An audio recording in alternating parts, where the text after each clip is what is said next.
If you find yourself wanting to sound more confident when you speak, to articulate your thoughts with more clarity and authority, especially at work, you're in the right place. Most people find themselves consuming and watching all the tips and tricks that are out there that just don't seem to work.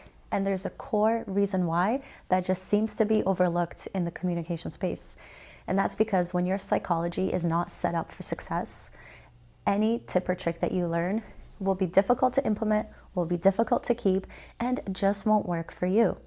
Now, most people make the mistake of thinking that they're the reason it doesn't work, when in reality, it's a little bit deeper than that.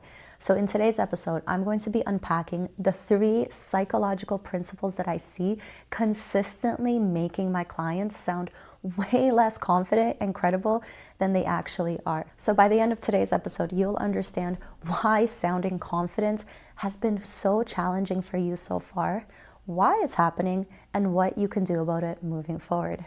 If you're new here, hi, I'm Christina. I'm a social psychologist, and I've spent over 15 years studying human behavior and how our minds work. Now I work with clients on their executive presence and on their communication skills, on the way that they show up, so that sounding confident isn't something that they're stressing about. It's just a natural byproduct of who they are. So let's get right into it. Now, 2026, with the rise of AI, global workforces, digital spaces, I am seeing more and more people recognize the importance of your communication skills, the power of people skills and soft skills, if you will. All these terms that are thrown around that really boil down to understanding that how you as a person show up, speak to others, and carry yourself fundamentally impacts how you're seen by others, how competent, how credible you're seen at work, whether people trust you or not, and ultimately, whether you end up getting that promotion that you keep dreaming of. Understanding how to function and have technical skills has sort of become an average baseline, meaning you're just expected to have the skills. And when everyone has the same technical skills, what makes you stand out becomes your people skills, and your communication skills is a huge part of that. There's a reason there's so many trends about how to speak like a CEO or articulate your thoughts like the top 1%. And those are great, and I love watching those videos too. But here's the thing. Most advice is geared towards generalized, basic principles that you need to try and implement on your own. And until you understand how your psychology works, why certain situations make you anxious or trigger something like forgetting your train of thought, that advice won't stick. Yes, you will get a little bit of benefit from it, but if you're looking for long-term, sustainable changes to how you communicate, especially to how confident you feel when you speak to others, then you first need to understand why you lack that to begin with. You see, most people make the mistake of thinking if they're not a confident communicator, that they're actually just bad at speaking. And that's not the case. In reality, there is so much happening under the surface with your mindset, with your psychology, with your nervous system, before you ever even open your mouth. And so let's get into the 3 psychological reasons why sounding confident seems so hard, and how none of them have to do with skill or personality. Now, as a social psychologist, I have spent a lot of time doing research and learning about the impact that our environment has on us. And that has to do with quite literally the physical environment that we're in, but that also has to do with the people that we grew up around and the people that we spend most of our time with. Now, depending on how you grew up, we all were exposed to different cultural norms, different gender roles and expectations, as well as different family values or expectations that our parents, our guardians, people in our family placed on us. And all of that shaped our perspective for what we think is important and how we need to carry ourselves. That becomes the baseline for how you function and how you behave, aka how you carry yourself in public. But for some reason, when it comes to communication, that just seems to be overlooked. So if you were told your whole life that you need to be quiet, that you shouldn't take up the most space, that the greater good for everyone comes above the greater good for yourself, then it's not surprising that hearing generic advice like project your voice with more volume or make a single point and pause at the end just won't be effective for you. Yes, it sounds like valid advice on the surface, but when your psychology, when your mindset, when the things that you have believed for years, if not decades, are screaming at you not to do that, when your thoughts take over and you start to misinterpret it and feel like it's anxiety, well, it's no wonder that that advice doesn't last. And so the most important thing that I see being overlooked in the communication space is the importance of understanding your own social upbringing and the social norms that you were taught. So that's one context of social norms that's overlooked. And we can think of that as the micro, as the inner world that we each bring to the table. And then we have a little bit more of the macro, which is the actual environment of our workplace, the expectations and the social norms that other people are bringing into each meeting as well. Because mind you, how you grew up is not how your coworker grew up. And what you believe about confident communication is very likely to be different from what they believe. And so what I see happening at work is that when someone is new to the workplace, and you can think about the last time you started a new job, it's a little bit stressful, you're on your best behavior, you're trying to gauge the environment and the cultural fit to see how you can act, what you can do, and what you can kind of get away with. But what ends up happening once you've been there for quite some time, especially if you've been there for years? You start to get comfortable. Everything starts to become automatic and it becomes normal to you. If we're not intentional about looking for those differences, when we get comfortable, we become habitual and everything just becomes kind of secondary. And so what ends up happening when you think that here's all these reasons on the micro level of why I was taught not to speak up, or why I was told I should not take up space, or my opinion doesn't matter, or whatever the case is for you. When you bring all of that into the workplace and you've been there for a while and you've gotten comfortable, what ends up happening is that you have something called the spotlight effect. And this is when all of your attention starts to go on you and you forget about the influence of other people around you. Especially when you are nervous, you're anxious, you're doubting your own communication skills, and it's almost your turn to speak, well, all your attention focuses inward. And so you become way more self-critical, you judge yourself more harshly, you think you performed worse than other people think you did, and you continue to focus just on yourself. And if you already think you're not a good communicator, and you're looking for reasons why you're not communicating well at work, well, that attention is just going to continue highlighting all the reasons why you think you're not doing well. And so what ends up happening is you almost end up in a negative spiral, thinking you're not good, becoming anxious, judging yourself for any little mistake that you made, any thought that you forgot, any bit of rambling that took place, which then makes you feel like you're not a good communicator, you'll never improve, which gives you more anxiety, which gives you more focus on the things you're not doing well, and the cycle continues to repeat. But here's the thing you're overlooking. There's other people around you in the environment, and you are overestimating how much you think they're paying attention to you and judging you for your lack of communication skills. Now, there's this really interesting thing that happens in psychology where we all think that we are the center of attention. And so even when it's our turn to speak, when we need to present an update, when we show up in the meeting and we know the 7 different mistakes that we make, we assume everyone else noticed too. But I'm going to challenge that for a moment. Think about the last meeting that you were in this week. How many people made a mistake? How many people stuttered? How many filler words did your coworker use? Do you remember those details? Do you even care about those details? I'm going to bet that the answer is no, because most people spend way more time thinking about themselves than they do thinking about others. And the exact same thing is happening with you. You are not only overestimating how many mistakes you're making, but you're overestimating how much other people care. Now, don't get me wrong. The caveat to this is yes, your communication skills matter. And yes, you are constantly sending signals with the way that you speak of whether you're trustworthy, credible, or not. So they are important to improve. But you are likely overestimating how bad you think you are doing and how much other people care. And so what do you do with this information? Well, here's the good news. The fix, the solution is actually really simple. Here's what I want you to do. Start paying attention to how your coworkers speak. If you are someone who doubts your communication skills, you're probably spending the majority of the meeting anxiously stressing about your upcoming turn to speak. And so you're rehearsing, you're mentally going through your points. Maybe you feel like you're on the verge of a panic attack and you're trying to just hold it together. The point is, you're not paying attention to what other people are doing, what they're saying, or how they're saying it, because all of your attention, again, is inward on yourself. And likely, after it's been your turn to speak, you go through a period of sigh and deep relief, where again, the focus is on yourself and just taking that deep breath and de-stressing from the adrenaline rush that you just experienced. And again, you're missing what other people are doing, what they're saying, and how they're saying it. It is important. Actually, it is imperative that you start paying attention to how other people speak in meetings. Now, aim for either your peers or anyone who's above you. So that could be your supervisor, their supervisor, maybe a supervisor in an adjacent department.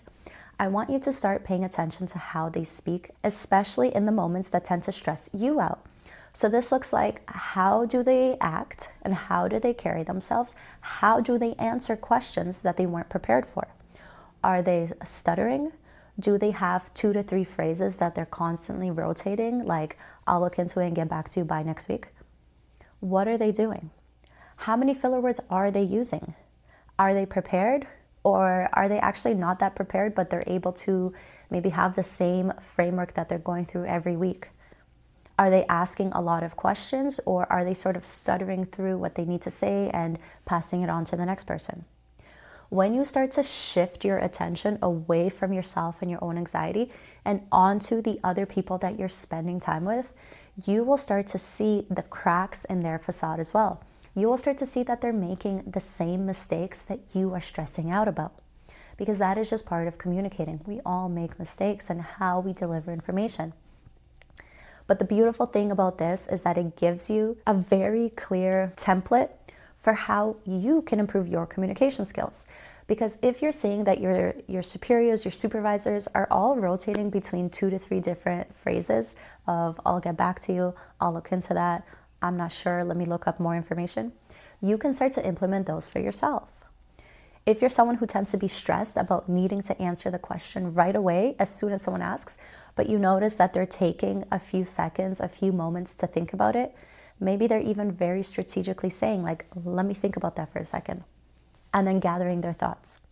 When you start to pick up the nuance of how they communicate, you start to identify the things that make them seem like confident communicators, and that is when you can implement it for yourself.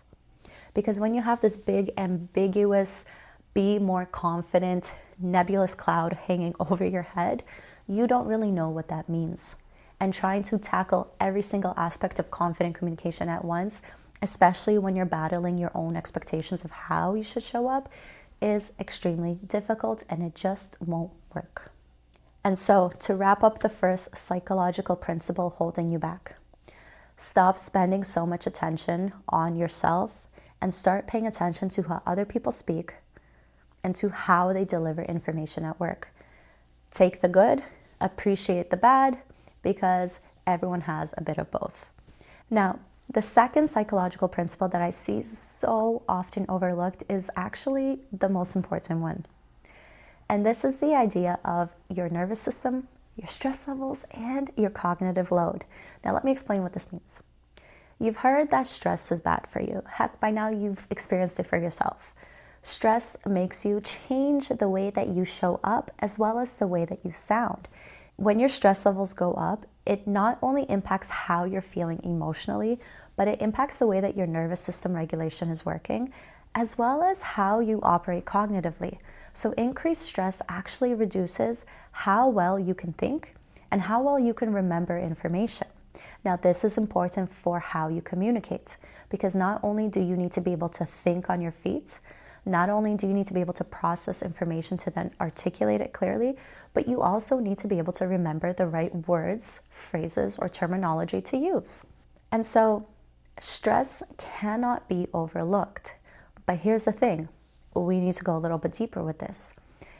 Chronic elevated stress levels impact the way that your nervous system operates.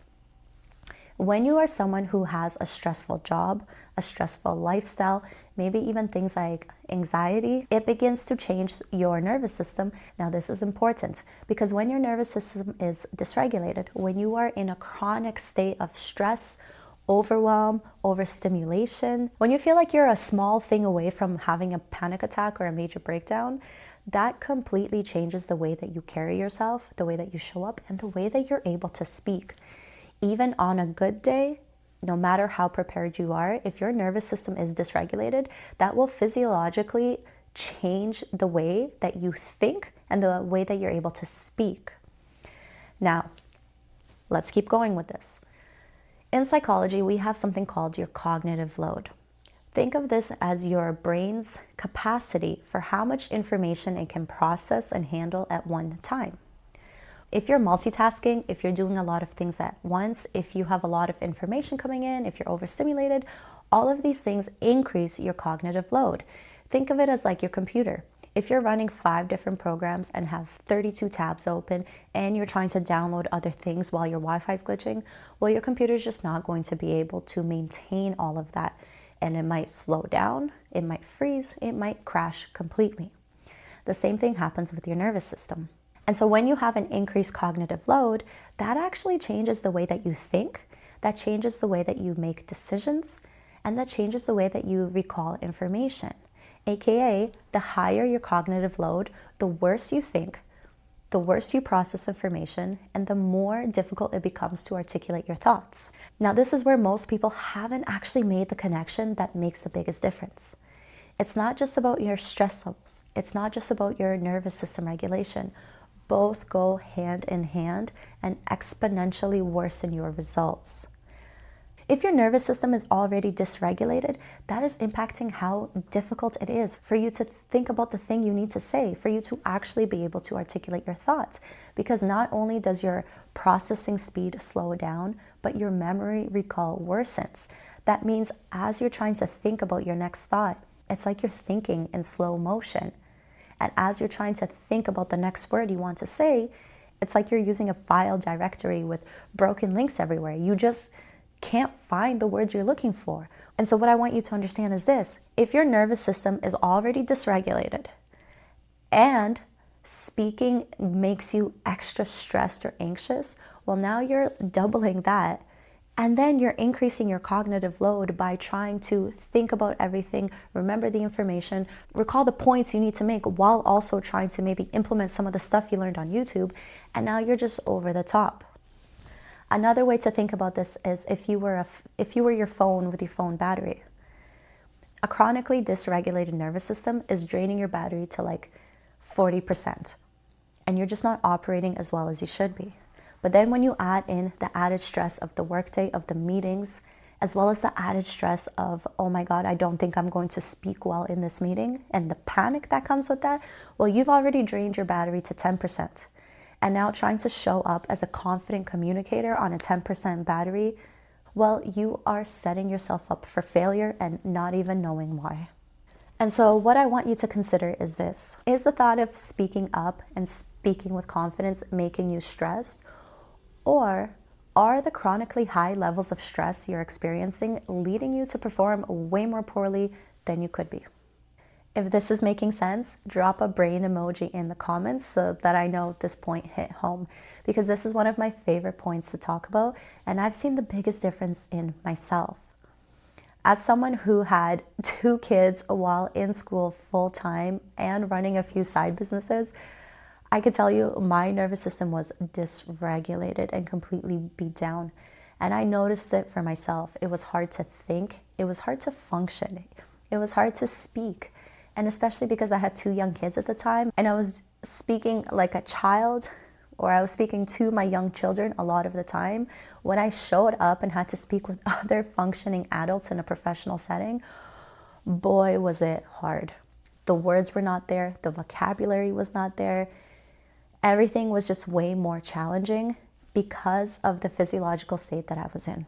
And so if this is something that's happening for you, there is a way out, but it's not something that will happen overnight.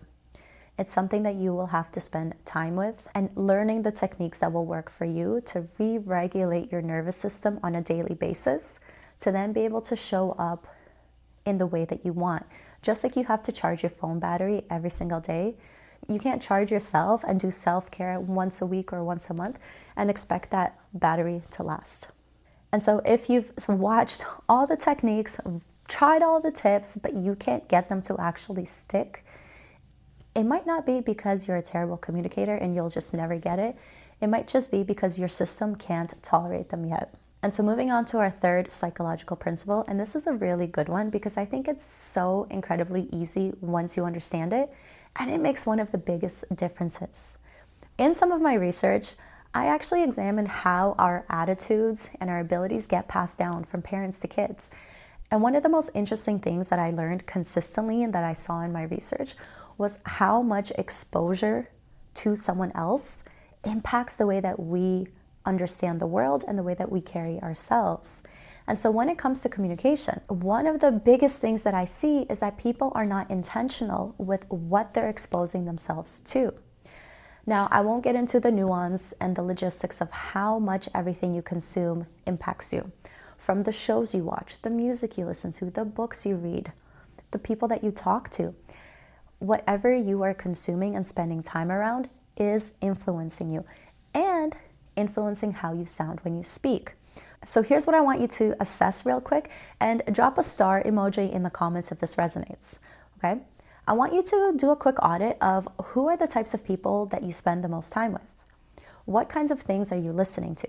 Do you like to watch YouTube videos? Do you like to listen to podcasts? Are you watching trash reality TV? There's no judgment here, it's all just information. But then also think about maybe your spouse, your partner, your friends, your family. And what I really, really, really want you to pay attention to is how casual versus how confident is the way that you speak with everyone around you. Because I'm willing to bet the majority of us are consuming and spending time with very casual conversations. And that's not a bad thing, but hear me out. If you are speaking very casually to your friends and family, if you're coming home and just you have your inside jokes and maybe you're complaining or ranting with your partner, if you're talking to your kids all the time, if you're listening to shows or to YouTube videos that again are using very casual language, well, you will be incredibly well equipped to speak casually. But if you are looking to speak professionally, if you're looking to articulate your thoughts eloquently in a work setting, if you're looking to show up with confidence and authority and credibility in a professional setting, that means you should be consuming content, podcasts, audiobooks, and having conversations that mimic that a lot more closely. Now, this doesn't have to be hard. You don't have to join any groups or go out of your way to add more professional conversations into your life, but it will help. Because the more that you hear it, the more that you expose yourself to it, the more ingrained it will be in how you think. It's kind of the same principle where when someone wants to learn a new language, they don't just casually consume Duolingo on an app for months at a time. They go and they visit that place and they spend time in the culture talking to people and figuring it out on the go. Because when you're completely immersed in it, you pick it up a lot faster and it just becomes the norm. The exact same thing will happen for you in your communication skills. And so, regardless of how much you love your reality TV shows, what I want you to do is find 2 to 3 role models of a professional, we'll be lenient here, a professional communicator that you enjoy the style of. And I want you to find, maybe that's more professional aimed podcasts or audiobooks. And I want you to start listening, and I want you to start adding in those to your everyday routine. Maybe that means 2 to 3 times a week you're listening to an audiobook. Maybe on your way home you listen to at least one YouTube video with more intellectual, stimulating conversations so that you get a sense of how to speak, articulate your thoughts, make your point without some of the more casual hype that YouTube or podcasts can have, right? I want you to start to be intentional with how you speak based on how you listen to other people speak. Now, this is important. Because when you find your 2 to 3 role models, when you begin to listen to them, I want you to start to pay attention to what is it about their communication style that stands out to you, but that also you consider to be confident, eloquent, articulate, or any other term you'd like to use. And then I want you to try it on and to practice it for yourself. So let's say, as an example, you think that Dr. Joe Dispenza is a phenomenal public speaker. Maybe you watch an hour or 2 of his interviews to get a sense for how he talks. Then you can spend time, and like 10 minutes a day will be sufficient. Listen to a snippet, let's say 15 to 20 seconds of something that he said, and then try to mimic it for yourself. And so when you pick your role models and you're trying to mimic it, what you're going to do is you're going to pay attention to what their tone is like. What kind of emotion are they conveying with their voice when they talk? What is their volume like? Are they speaking at one volume consistently? Are they speaking quieter than you typically do, louder than you typically do? Do they fluctuate their volume depending on the point that they're making? Right? And then I also want you to pay attention to what is their pace like? Do they take a break every 2 to 3 words versus do they have kind of like melody in the way that they speak, the way that a song would have longer sentences, shorter sentences, and natural flow? I want you to start to pay attention to the nuance of how they speak. And also, very important that you start to pay attention to their vocabulary. What kinds of words are they using? What kinds of words are they not using? Are they saying things like, you can't? Or are they pronouncing it with the you cannot, right? It's the little details that become the big things. And so you watching, you will all have different examples of what you consider to be a good role model. I want you to think of it the same way that there are a ton of different music genres and different artists within each ones. If you're aiming to be the Beatles or Beyonce or Eminem or Pink, or anyone else, clearly I don't listen to too many music genres, but there's different genres and there's different people at the top of each genre, and their styles are completely different because what you naturally gravitate to will differ than someone else, and that is okay, because here there are no cookie cutter tips and no one size fits all communication techniques. And so drop a comment and let me know who your 2 to 3 role models are. I'd be curious to hear and to see how much variety comes through. And a very important point I want to make is that by picking your role models, by exposing yourself to other ways of speaking, by expanding your comfort zone of how you articulate your own thoughts through practice and through trying on their style, what you'll find is that it's not about copying. It's not about mimicking. You're not here to copy someone else's style. You are trying on different techniques and developing your own style in the process. The same way that you would go shopping and try on different clothes and mix and match them to create your own stylish outfit, you are going to do the same thing with your communication techniques. There are so many ways to speak that are considered to be confident. There's so many techniques, so it's not about learning them all. It's about understanding the right ones for you. Because it's not about becoming someone else. It's about becoming the version of being a confident communicator that you have in mind for you. And so, putting all the pieces together, the 3 psychological principles that we talked about today, understanding social norms, understanding your social upbringing, understanding how much your cognitive load and your nervous system impacts your ability to think, to recall information, to articulate your thoughts, and exposure to other ways of speaking in order to find your own style.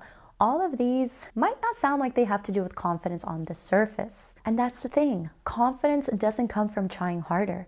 Confidence doesn't come from trying to be someone else. Confidence is not something that you're born with or not. Confidence comes from understanding who you are and how you naturally operate so that you can remove all the noise and speak while sending the right signals. See, most people don't need more techniques.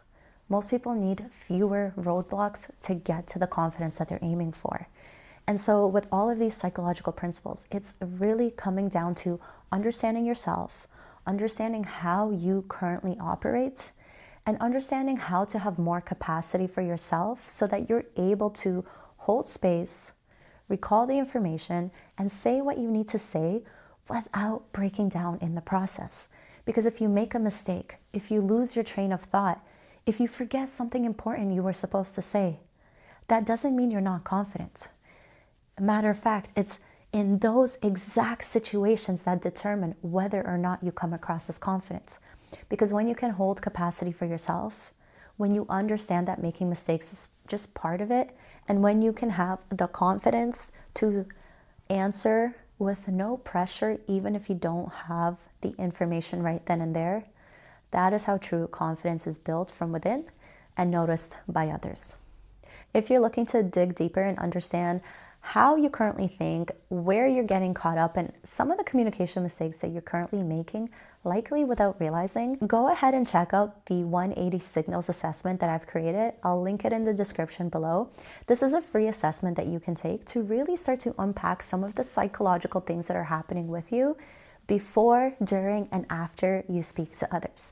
Because again, confidence isn't just about in the moment. It's about the groundwork and the foundation to prep yourself.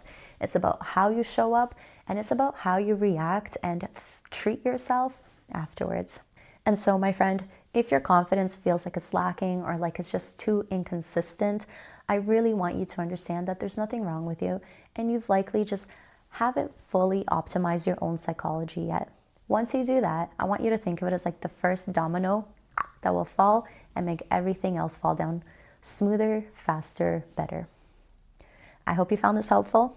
Comment down below if you have any questions, and I'll see you in the next one. Take care. Bye.